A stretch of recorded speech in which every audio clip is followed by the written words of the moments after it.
What's going on, guys? Dujo here, coming at you guys with a brand new video. In this video today, I'm going to be installing my BMP Stage 3 fuel pump. So I actually went ahead and picked up a bucketless dual 450 setup. So here it is.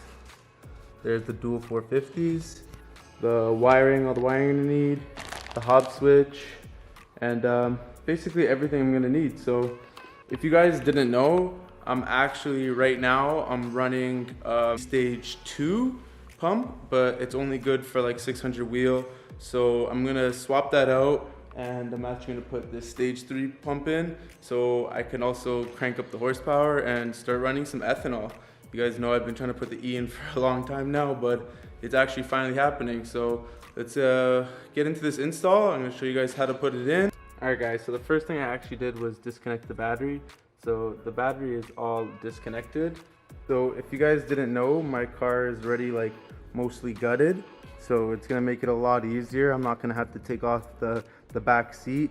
All I'm gonna have to do is just pull this liner back. And the second thing you guys are gonna wanna do is you're gonna wanna start tackling the 4 bolts on here. They're at 10 millimeter. So you can take that off with a socket. I already got them off.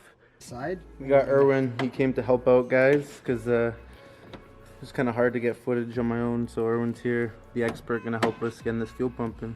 So already started off the video by taking off the top hat. Yeah, I already started that. And so now we just got down in here. We took off the 2 connectors. One is the pump power, the other one is for the float. What we did is there's 2 clips on the side, you push those. I don't know if you can see, just push those 2 on the side and pull it out. I find that if you haven't ever serviced your pump, you might not be able to get this one off. The reason for that being is because the barb comes out this long and the body of the car is here, so when this is on like there, it's going to be really hard to pull that and get it out. Just take it out. So even while you're pressing both pins, you kind of need 3 hands, but if you pull this to the side a little bit over here and then you push in both pins while prying it from the bottom, you'll get it out. So I actually have the tool because I bought it when I got my stage 2 pump. So it kind of makes it a little bit easier to get it off, but if you don't have this tool, you can just use a screwdriver and a hammer, right? Yep. You could just use a screwdriver and a hammer.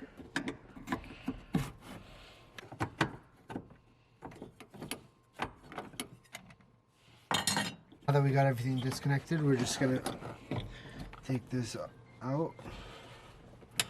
Be careful of the gasket that's around there, the O-ring. Does it all come out as one? The pump assembly, yes. Everything.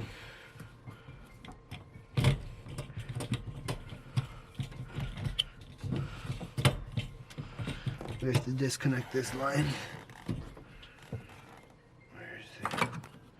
This one is the get to. It's the one down here. That's why BMP usually provides a second one, and a brand new one in their kits, because 99% of the time you will break that. What we did was we pushed in through here to pull the old one out. There we go. It's a little bit of hassle if you haven't changed your fuel pump ever or in a while. But we have, this is a stage 2 pump. But it's been in there for like a year and a half. Yeah.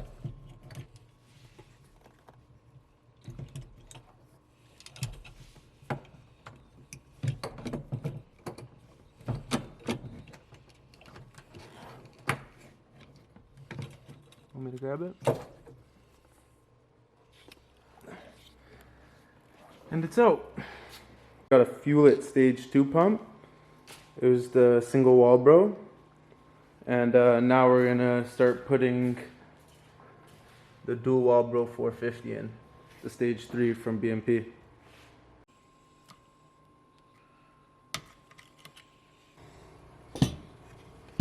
Alright, so what do you have to do to get the top hat off? Well, if you were doing it with the stock assembly, what you want to do is start taking it out of the bucket. So you kind of have to cut or break off the edges where it's glued to the bucket with the stock single pump. This is a stage 2 pump and it's bucketless, so it comes with basically nothing. All you gotta do is adapt this factory top hat and it just goes using these two mounting points over there. The stage 3 uses kind of the same bracket, just with 2 pumps instead of 1.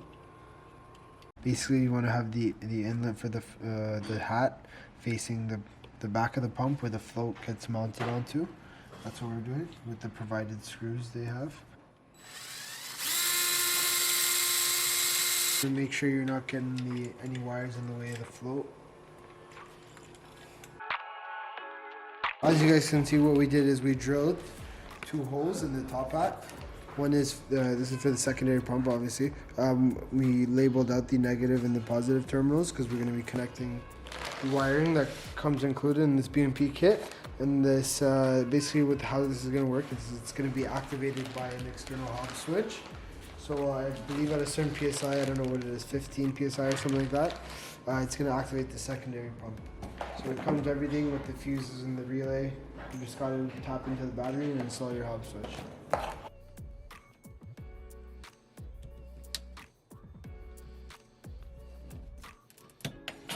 You comfortable? I'm pretty comfortable. You comfortable? No. You comfortable, dude? I'm very comfortable. Yo, it's gonna be a rude elbow. Stang. It's a little tight.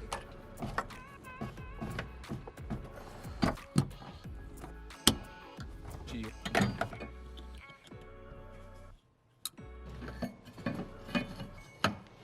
Let's see, we made the hole. And just trying to get it to fit through. We're just putting the boot in. Go outside now, but as you can see, it's plugged in, and I tucked it along where the OEM wires go behind the wire there, and then it's in the trunk. And then the other line for the hob switch, I'm gonna run it under the liner, and then you can see I got it going through the center console. And then if you come over,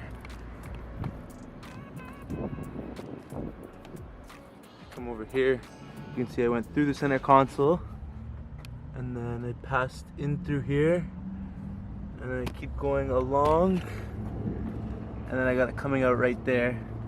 And then here's all, I got more slack, but here's the wire that I'm gonna run through the firewall.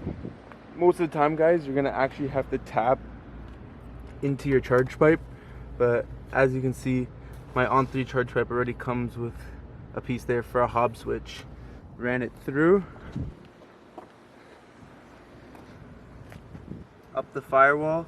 If you guys don't know, it helps to just tie like a metal wire to it or tape a metal wire through it and push it through, run it through. I went a little bit backwards when I did it, so it was a little bit challenging. Erwin had to like push it up while I pulled it through at the same time. But now I'm just gonna take the Allen off of the charge pipe and then attach the hob switch to the charge pipe. Okay, so here's my hob switch. If you guys are gonna be tapping your own, it was a 1/8 MPT that I actually already had one, went to go pick one up. Alright, so there's my hob switch all hooked up. I'm gonna put the charge pipe back in now. I'm gonna connect the lines, and then I'm gonna go to the back and finish the ground. And then basically that's pretty much it on how to install the bucketless pump, guys, the stage 3 BMP. And to get this charge pipe back on, and I'll show you guys how it looks.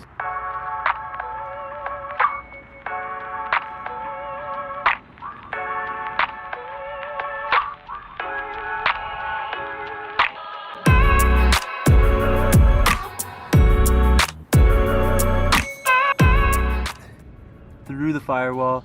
For me, it's just 2 T20 Torx right there, guys. And then the wire's tucked through my center console. Got everything back on. You can see it comes out through the firewall down here. And then I got it in my charge pipe, the hob switch connected.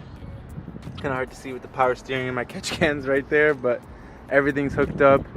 The only thing I got sticking out right there is a little bit of wire, but not even a big deal. And then you can see I run them along the side, up, and then to the back. Basically, this pink cable, one side of it goes to the positive terminal on the battery, and the other side's going into the fuse. That's wired into the relay and relay is connected to the hob switch, and then yeah, that's pretty much it. And there's the black cable, of course. Don't over tighten your terminals.